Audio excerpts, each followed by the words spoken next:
Good afternoon, everybody. Hope you guys are doing well. We are just about an hour away from the full Seahawks schedule drop. Once again, I will be doing a live react to it tonight on stream with the Hawks Nest over on his channel. So if you want to see me live react to the schedule, just tune into his channel at about 7 o'clock Pacific tonight.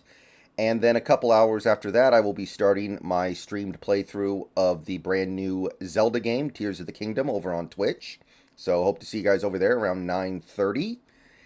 And that is what is going on tonight. So it's a pretty active day, but in between all that, we do have a little bit of news that I want to go over before the schedule hits, and I consider this to be kind of a big deal. I consider this to be significant because it does show a willingness to extend yourself a little bit that I haven't seen that much of from the Seahawks this offseason. So this is very encouraging. But earlier today, early this morning, the Seahawks did a contract restructure. And it's one of the ones that we've been talking about for a while now. It was one of the few options we had to create cap space. We restructured Tyler Lockett. We converted over $8.5 million of his base salary into a signing bonus and created about $5.7 million in cap space.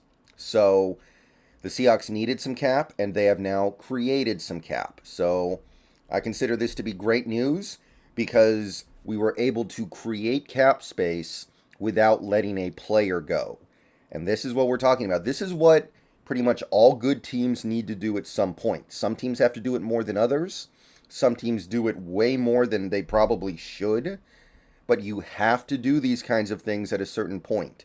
So I'm happy that we did it. It does show a willingness to kick the can down the road a little bit to field the best possible team in 2023. So great news here. Now, understand there are some long-term ramifications as well as short-term. Let's go over both. First, the long-term. I think we all understand at this point that the money doesn't disappear. The money doesn't disappear, it just gets pushed into future years. So now, Tyler Lockett's cap hit in 2023 goes down to about $11 million.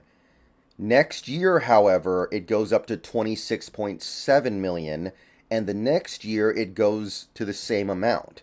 So those cap hits go up a little bit to make up for this year's cap hit going down. And next year, the cap hit is so big for Lockett, he's not really going to go anywhere. The dead cap on Lockett next year is $20 million. So he's pretty well locked in for another 2 years. Now, in 2025, he's going to be due 26.7. The dead cap hit will only be 9.8. Then maybe something happens. Either he gets let go or he gets extended to reduce his present cap hit and push the can down the road further, depending on how he's playing.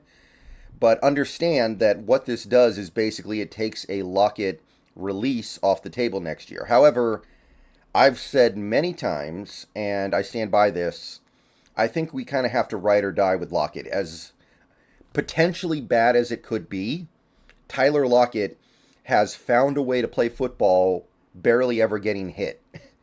So he's got a pretty good chance of being able to play longer than expected because of that. So I'm willing to cross my fingers that Lockett has 2 more good seasons in him, and then in 2025 we can make a determination. But even accounting for that, his cap hit does go up next year and the year after pretty significantly because of this move. But it's still the right move. If you go over to the actual Spotrac page for the Seahawks, you can see they've already accounted for this increase in cap space we have because of the decrease in Lockett's cap hit. They currently have us at just under $10 million in overall cap space, and our top 51 we have just under $13 million.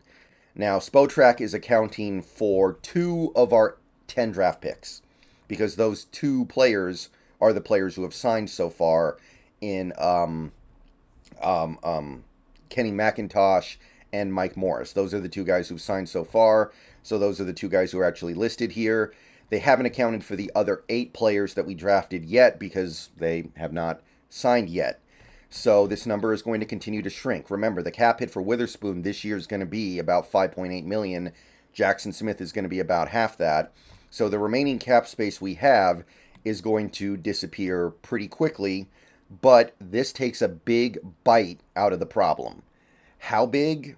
Well, the way I see it, if you plug Lockett's new cap hit number into my spreadsheet that I made last week, where I have every player listed out individually who I believe will make the roster, and you also shave a little extra off by doing post-June 1st releases on Tyreek Smith, Joey Blunt, and Dwayne Eskridge, which saves you about, put it all together, you're at something like $650,000. You get to a place where you are currently going to be about $1 million over the cap, just under $1 million over the cap. So we are right there.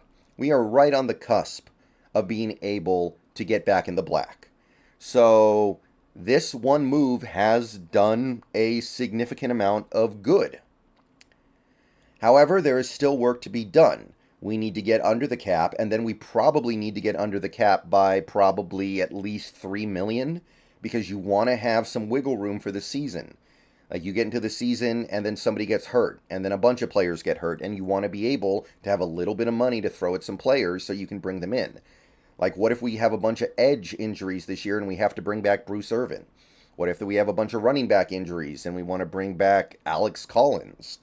You want to have a little bit of money left so you can do things like that. And typically this team has wanted to have like 5 or 6 million in cap space going into the season. That may not be possible this year, but you're definitely going to want at least, I would say, 3 million. You know players are going to get hurt, and if a player isn't performing, then you need to probably go out and sign a replacement. But we are right on the cusp. One player, one move, and we are back in the black now. So shout out Tyler Lockett. Now again, Lockett isn't sacrificing any money by doing this. He's just restructuring. The money doesn't go anywhere. It just gets pushed out. And by the way, he still gets paid when he gets paid. It's just a matter of when it counts on the cap. So it's not like he's giving money back, but still, thank you to Tyler Lockett. What's up? Appreciate you. And now we just got to figure out what's left. What else can we do? I'll go over some of the options one more time just so you guys know what's up. There really isn't a heck of a lot you can do at this point. You can, I guess, still trade Noah Fant, although that's starting to become less and less likely because the draft is over. You can restructure Disley, but I kind of feel like that's something you want to hold off on because you want your options open next year with him. I guess you could maybe do something on your offensive line with Phil Haynes, but I don't know what. He just signed that contract, so he probably wouldn't be okay with it. To me, the big ones are extending Nwosu beyond this season so you can push his cap hit down. I think that alone could get you about $5 million. That might be enough room for you to sign somebody on top of signing all your draft picks right now. And you could do something with Diggs' contract. Again, that's not the most comfortable thing, but you could do it. You could do something with Brian Monet if you can. Maybe there's something going on with Jordan Brooks because of his injury situation. I don't know. But those are basically the things that you have to do. That's really about it. I mean, you could go into the season with 52 players on your active roster, I guess. You could just say, okay, we're going to release Michael Jackson and just only have 3 cornerbacks or something. But that would be uncomfortable too. But anyway, Lockett restructures. Gets us to just under $1 million over the cap as near as I can tell in functional space. So we need to do one more thing. See you guys later. Go Hawks.